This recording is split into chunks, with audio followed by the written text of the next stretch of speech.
Hello guys, তোমরা সবাই কেমন আছো? আশা করছি খুব ভালো আছো। তো আমিও খুব ভালো আছি।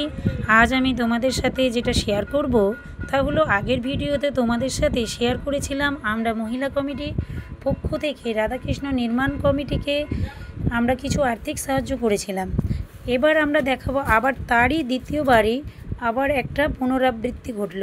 আমরা মহিলা কমিটির পক্ষ থেকে আবার আমরা রাধাকৃষ্ণ মন্দির নির্মাণ কমিটির সম্পাদকের হাতে কিছু আর্থিক সাহায্য করলাম।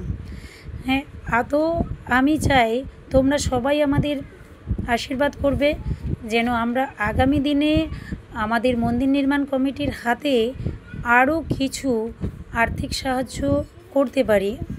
আমরা মহিলা বলে যে আমরা মহিলারা পিছিয়ে থাকবো তা কিন্তু নয়।